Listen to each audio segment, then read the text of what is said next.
Hello and welcome to this PowerPoint on World War II. Today we're finally starting our discussion on World War II, and sadly we're not doing it in the classroom and it'll be a little bit different, but we're going to get through it nevertheless.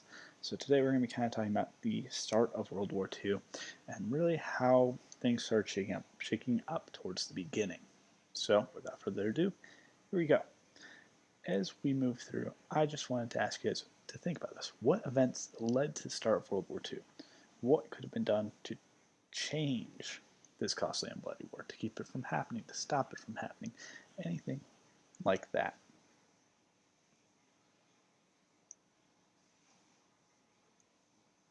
So, first off, Hitler was a very ambitious person, as you guys saw last week. But he wasn't happy just being the leader of Germany. He wanted to kind of control Europe. So he had these lofty ambitions, these really high goals between annexing Austria, taking the Rhineland, taking the Sudetenland, taking parts of Czechoslovakia.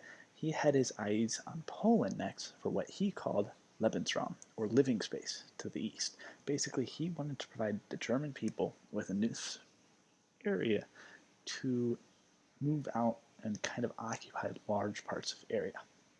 What he didn't know was that Britain and Poland had entered into a secret alliance in March of 1939 to support each other just in case the Germans decided to invade each other.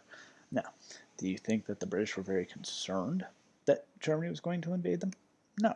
But was Poland concerned? Oh, you betcha. So Britain and Poland made this deal that if Germany were to invade either country, the other would come to help them out. Now, September 1st, 1939, Hitler does just that. He invades Poland, and he claims it was a defensive measure. He claims that Poland had attacked Germany. This was basically a defensive move, that this was keeping Poland from going any further. And how he kind of justified that was he had staged a Polish attack on a German radio station. Basically, he got a bunch of German troops, he dressed them up like Polish troops, and they basically walked around firing guns into the air and telling people that they were Polish. It was enough to convince the German people that Poland had attacked them, but really no one in the world believed that this country, Poland, would have attacked this giant country of Germany. But it was a scapegoat. So Hitler sent over 2,000 tanks and over 1,000 planes to Poland to invade. September 3rd, 2 days later, Great Britain and France both declare war on Germany. This is what kicks off World War II. It is Germany invading Poland. Now, we think of World War II as being 1941 to 1945, but the rest of the world sees World War II as 1939 onwards. America is only involved from 1941 because of Pearl Harbor, but we'll get into that a little bit later. Okay. So, on September 17th, the Soviet Union decides to invade eastern Poland.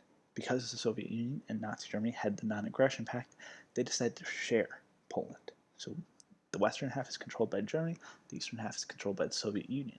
On September 27th, you get Warsaw, the capital of Poland, surrendering to Germany. On April 9th, 1940, you have the invasion of Denmark, and they gave up about 6 hours later. You also have the invasion of Norway, and they lasted a bit longer, until June 10th.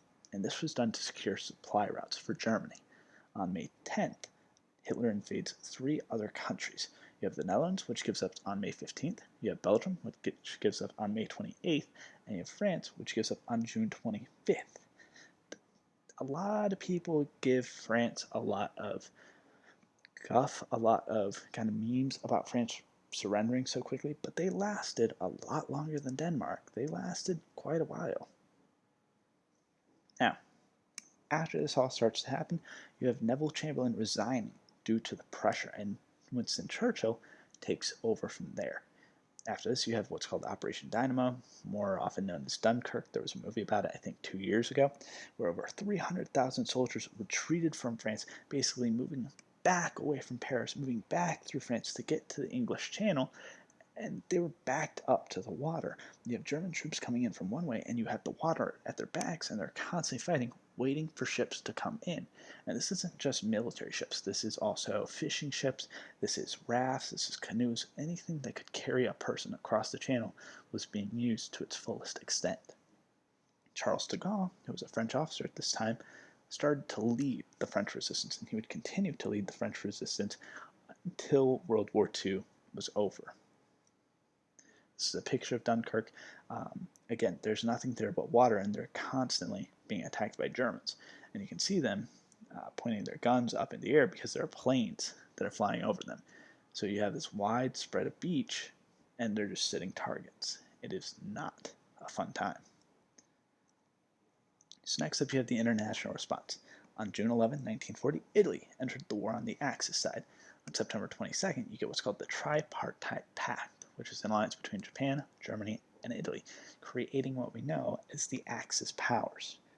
Russia stays out of the war as per the Non-Aggression Pact. The USA stays out because at this point they were practicing what's called isolationism, which basically meant that they didn't want to get involved in world politics. They wanted to focus on themselves. But because FDR knew something was up with the Axis and wanted to help out Britain, they hold up their part of what's called the Lend-Lease Act, making America the great arsenal of democracy, meaning that the U.S. was handing out weapons, or selling weapons to be more accurate, to Britain and other countries, fighting Germany to protect democracy, to fight against the terror without actually sending troops. China, meanwhile, was at war with Japan from 1937 to 1945. We'll talk a little bit more about that a little bit later on. And Spain was officially neutral throughout World War II, but sent supplies to Germany throughout. Now, to kind of shift focus, German tactics are really what gave Hitler such an edge in the beginning of World War II. At the beginning of World War II, people thought that Hitler was going to win. It was very quick. He was taking up lots of land very, very quickly, and people were scared. And part of the reason is because he used this tactic called blitzkrieg, which translated literally to lightning war, where armored vehicles would break through enemy lines, isolating groups for the infantry, while panzers would move ahead and repeat the cycle. Panzers are a kind of tank. They're very fast, and they would burst through troops, basically keep moving through them so that the infantry could circle around them, and the panzers would just keep moving forward, circling and circling. You also had what's called the Luftwaffe, which is the German Air Force, and they provided air support for the military and were infamous for their bombing runs. The Luftwaffe bombed Polish cities to hasten the surrender, because if your city is being bombed, you're going to surrender a lot quicker. This town called Rotterdam was utterly destroyed, completely destroyed. There was just ruins left. And the most famous of the bombing runs for the Germans was the bombing of Britain, which took place from July 10th to October 31st, 1940, which was a constant bombing that took place in 4 phases, which we'll talk about next slide. Just to show you guys a couple pictures, this is the Luftwaffe, and this is Rotterdam. And you can see that all of this used to be buildings, but they're all flattened now, except for one. And this building is a church, because even though the Germans were told to bomb everything, they would leave the churches, because it was basically seen as bad luck or bad kind of moves to bomb a church or destroy a church in times of war. So like I said, the bombing of Britain took place in 4 phases. You have the bombing of British ports. The bombing of British ports were important because you could destroy ports and you could test the Royal Air Force's response time. If the Germans knew that it took 20 minutes for a British plane to get up and start fighting, they knew they had 20 minutes to bomb as much as they could. You also have the bombing of ports and RAF airfields, basically, again, destroying their ability to get supplies in, destroying their ships, and destroying their planes. Phase 3 is what's called the Blitz, which is when London was bombed. Phase 4, which is the most well-known, or the most kind of symbolic phase of the bombing, was night bombing, where you would bomb London at nighttime, and you would bomb other industrial cities. It was constantly bombing. It was basically day and night bombing constantly. You never knew what was going to happen. This was a psychological war, because if you were bombing people during the day, they could move quicker. They could, react faster because they were awake. But if you started bombing around at 2 or 3 o'clock in the morning when people were asleep, they weren't as active. It took even more time for people to get ready, to get set up. It took, especially civilians, it was a lot more dangerous, and it made people tired. It made people crazy. It was basically just trying to weaken the morale of the British. In October of 1940, the Royal Air Force perfects radar, and they use it to protect British skies, and the raids end. radar is really important because it could designate when planes were coming in, where they were coming from, where they were, so the Air Force could then go in and take them out. Throughout the bombing of Britain, you have these things called air raid shelters, where basically people would go and live in subways because they were underneath the ground and they were safe from bombing. Children were moved out to the country to protect them. If you've ever read those books, the Chronicles of Narnia, those kids were moved out of London during the bombing of Britain. That's what that whole series is taking place in.